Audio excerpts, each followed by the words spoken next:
Habang nagmamaneho ay naisip ni Sang Yun ang ginawa niyang pakikipagtransaksyon.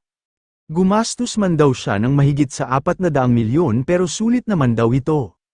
Ang benepisyo nga raw na makukuha niya sa mga binili niyang artifacts ay higit pa ang halaga kaysa sa kanyang binayaran. Naisip din ng ating bida na mukhang natuwa naman daw si Dekyong sa kanilang sword skill lesson. Pero parang naging kakaibang araw ang tingin sa kanila ng babaeng appraiser noong matapos na ang kanilang leksyon. Marahil nga raw ay medyo pagod lang ito kaya bigla na lang namula ang magkabila nitong pisngi. Naisip ni Sang Yun na huminto muna ng saglit para makain na niya agad ang mga nabili niyang artifacts at para malaman na niya kung gaano kalaki ang madadagdag sa kanyang lakas. Balak niya rin na tawagan si Kim Miso dahil hindi niya nga raw alam kung gaano siya katagal maghihintay bago sila pumasok sa nagbukas na gate. Pagkaraan ng ilang minuto ay pinagpatuloy na ni Sang Yun ang kanyang pagmamaneho. Nagulat siya noong bigla na lang sumulpot ang dalawang lalaki habang papasok siya sa Player Town si Jamsil Station.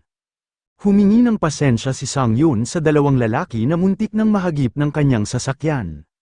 Nagsalita ang malaking lalaki nang sa wakas nga raw ay naroon na rin ang ating bida. Lumapit din ito sa sasakyan ni Sang Yun at sinabi na kanina pa niya nga raw itong hinihintay. Inutusan din ito ang ating bida nang lumabas nga raw ito sa loob ng sasakyan. Nagtaka si Sang Yun kung ano ang kailangan sa kanya ng mga lalaking ito. Sinabi ng isang payat na lalaki na talagang ganoon nga raw lagi umasta ang mga taong walang alam. Naguluhan si Sang Yun noong bigla na lang nagpalabas ng apoy na kapangyarihan ang malaking lalaki na lumapit sa kanya. Sinabi ng malaking lalaki na hindi na raw nila kailangan ng mahabang usapan, tinanong niya ang ating bida kung gusto ba raw nitong matusta ng buhay o kung lalabas na lang ito sa loob ng basura nitong sasakyan. Naalala na ni Sang Yun kung sino ang dalawang lalaki na humaharang sa kanya. Ang mga ito nga raw ay sina Choi Yongchol at Cho Sang-ho na miyembro ng Utopia Guild. Si Choi Yongchol nga raw ay kilala sa pangungursunada ng mga tao na mas mahina sa kanya. At si Cho Sang-ho naman daw ang alalay na taga-video ni Choi Yongchol sa mga ginagawa nitong content na pang-post sa YouTube. Sa tinding araw ng mga content ni Choi Yongchol ay nakakuha ito ng ilang mga tapat na subscribers na laging nanonood sa mga ipinupost nitong video. Pero dumating nga raw sa punto na sumobra na ang mga ginagawa nito. Nahatulan nga raw ito ng habang buhay na pagkabilanggo hanggang sa nakalimutan na ito ng mga tao. Naisip ni Sang Yun na sa madalit salita nga raw ay mga salot ng sangkatauhan ang dalawang lalaki na kaharap niya ngayon. Sinabi ni Cho Sang-ho na mukhang wala nga raw plano na gumalaw ang ating bida. Tumawa si Choi Yongchol at sinabi na bakit nga raw nakakaramdam siya ng pagkairita sa ating bida habang pinagmamasdan niya ito. Si Choi Yongchol ay isang level 100B rank player at si Cho Sang-ho naman ay isang level 75C rank player. Napabuntong hininga si Sang Yun habang kinukuha ang kanyang sandata. Sinabi niya nga raw na gusto niyang makita kung ano ang mga naging progreso niya sa mga nakuha niyang artifacts. Pero hindi naman daw ang mga ito ang tipo ng mga kalaban na gusto niyang makaharap. Pagkalabas ni Sang Yun ay tinanong nito si Choi Yongchol kung ano ba raw ang gusto nitong mangyari. Pinatay ni Choi Yongchol ang kanyang apoy at tinanong ang ating bida ng ano nga raw sa tingin nito. Sinabi niya rin na siya nga raw ang security force ng kanilang player town at marami nga raw siyang natatanggap na reklamo mula sa ibang mga tao. Inirereklamo nga raw ng mga ito ang bago nilang kapitbahay na nagmamaneho ng isang basurang sasakyan. Sa madalit salita nga raw ay ayaw ng mga itong makita ang basurang sasakyan na dala ng ating bida. Nabigla si Sang Yun noong sipain ni Choi Yongchol ang gilid ng kanyang sasakyan. Tinanong ni Choi Yongchol ang ating bida kung ngayon ba raw ay naiintindihan na nito kung ano ang gusto nilang mangyari. Kung ayaw nga raw nitong wasakin nila ang dala nitong sasakyan ay mag-impake na nga raw ito at umalis na raw agad ito sa kanilang player town. Tinanong ng isang lalaki ang kanyang kaibigan kung ano nga raw kaya ang nangyayari. Tumugon naman ang kaibigan nito na mukhang may ginugulo na naman daw sina Cho Sang-ho at Choi Yongchol. Habang nanunood sa nangyayaring kaguluhan ay may napansin ng lalaki na may kulay brown na buhok. Namukhaan niya ang ating bida dahil nakita niya nga raw ito sa Player Magazine. Ito nga raw ang baguhang player na nakasama ni Kim Miso sa quest area. Inalala ng lalaki ang pangalan ng ating bida, hanggang sa matandaan na niya na ito nga raw ang player na si Shin Sang-yun. Napakinig din nina Choi Yongchol at Cho Sang-ho ang pag-uusap ng mga tao na nanunood sa kanila. Tinanong ni Choi Yong-chul si Cho Sang-ho kung malakas ba raw kaya ang ating bida. Tumugon naman si Cho Sang-ho na natatandaan niya nga raw na Shin Sang-yoon nga ang pangalan ng lalaki na nakasama ni Kim Miso. May kumakalat rin daw na balita na mag-isa lang nitong tinapos ang isang level 100 quest. Nagduda si Choi Yong-chul sa kanyang narinig dahil mukhang mahina lang naman daw ang ating bida.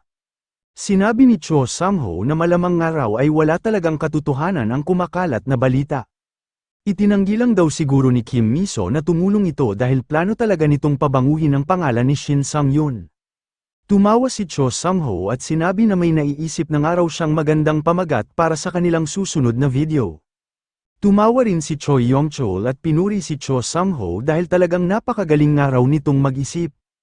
Binuksan na ni Cho Sang-ho ang camera ng kanyang cellphone para simulan na ang pagkuha ng video. Ang pamagat nga raw na gagamitin nila sa sunod nilang content, ay ang tuturuan daw nila ng leksyon ang baguhang player na binuhat ni Kim Miso. Lumapit si Choi Yong-chul at sinabi sa ating bida na bibigyan niya nga raw ito ng kaunting awa. Kailangan nga lang daw nitong makipaglaban sa kanya ng one-on-one sa loob ng training mode habang kinukuhanan ng video ang kanilang paglalaban. Sinabi ni Choi Yong-chul na kapag siya nga raw ang nanalo ay kailangan na nga raw umalis ni Shin Sang-yoon sa kanilang player town. At kapag si Shin Sang-yoon naman daw ang nanalo ay lalayuan na nga raw agad nila ito. Nagsalita si Sang-yoon nang papayag nga raw siya sa kasunduan na inaalok ni Choi Yong-chul. Natuwa naman si Choi Yong-chul nung marinig niya ito, binola niya rin ang ating bida na isang araw pala talaga itong tunay na lalaki. Sinabi ni Sang-yoon na papayag nga lang daw siya na makipaglaban kay Choi Yong-chul kapag itinaya nito ang isa nitong kamay at kapag dinagdagan nito ng 500 million ang kanilang kasunduan. Sinabihan rin ni Sang-yoon si Choi Yong-chul nang kung natatakot nga raw ito ay umalis na lang ito sa kanyang harapan. Nainis si Choi Yong-chul sa mga sinabi ng ating bida, kukumprontahin na sana niya ito pero bigla na lang siyang tinawag ni Cho Sang-ho. Nagalit si Choi Yong-chul sa pagtawag sa kanya ni Cho Sang-ho, tinanong niya ito kung hindi ba raw nito nakikita na mayroon pa siyang inaasikaso. Sinabihan ni Cho Sang-ho si Choi Yong-chul nang tingnan nga raw nito ang mga comment ng kanilang live. Inaabangan na nga raw ng kanilang mga subscribers ang paglalaban ng mga ito. Nainis si Choi Yong-chul dahil gusto nga raw ng kanyang mga subscribers na tanggapin niya ang kondisyon na idinagdag ng ating bida. Tinanong ni Sang-yoon kung lalabanan pa ba raw siya ni Choi Yong-chul o kung natatakot na ba raw ito. Naisip ni Choi Yong-chul na malamang nga raw ay hindi rin ma-monetized ang kanyang video dahil naglalaman nga raw ito ng karahasan. Mukhang mas maganda nga raw na gamitin na lang niya ang pagkakataong ito para mabawasan ng kaunti ang kanyang stress. Pumwesto sina Shin Sang-yoon at Choi Yong-chul sa maluwag na bahagi ng Player Town Building C Plaza. Nagtanong ang isang babae kung ano raw ang nangyayari doon, sinabi niya rin na mukhang si Shin Sang-yoon nga raw ang isa sa mga makikipaglaban ngayon. Tumugon ang isang lalaki at sinabi na nangungursunada na naman daw sina Choi Yong-chul at Cho Sang-ho ng isang baguhang player. Tinanong din ng lalaki ang katabi niyang babae kung doon rin daw ba ito nakatira. Hindi na naituloy ng lalaki ang kanyang pang-release noong sabihin ng babae na mayroon na raw itong boyfriend. Aktibo na ngayon ang training mode sa pagitan nina Choi Yong-chul at Shin Sang-yoon.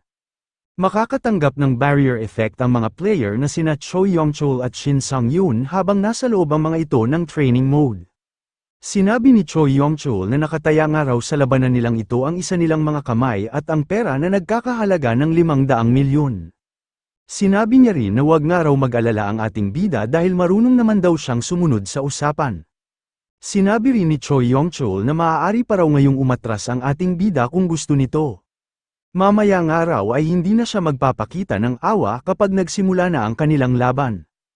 Ipinaalam ni Cho Sang-ho kay Choi Yong-chul na nakaset na raw ngayon ang training mode. Tinanong ni Choi Yong-chul ang ating bida kung narinig rin daw ba nito ang sinabi ni Cho Sang-ho. Nagyabang siya na simulan na nga raw nila ang kanilang laban at wala nga raw siyang oras para makipaglaro ng matagal. Magpapatuloy pa sana sa pagyayabang si Choi Yong-chul pero bigla na lang siyang binalaan ni Cho Sang-ho. Pagtingala ni Choi Yong-chul ay nakita niya na nasa itaas na niya ang ating bida. Hindi niya inasahan na malalapitan siya agad nito ng ganoong kabilis. Habang papasugod si Sang-yoon ay sinabi nito na hindi niya rin daw hilig ang makipaglaro, kahit nga raw magmakaawa pa sa kanya si Choi Yong-chul ay hindi niya nga raw ito patatawarin. Mabilis na nag-trending ang live video na mapapanood sa account ni Choi Yong-chul. Nagulat si Kim Miso noong mapagtanto nito na si Shin Sang-yoon ang nakikipaglaban sa nabuksan niyang video.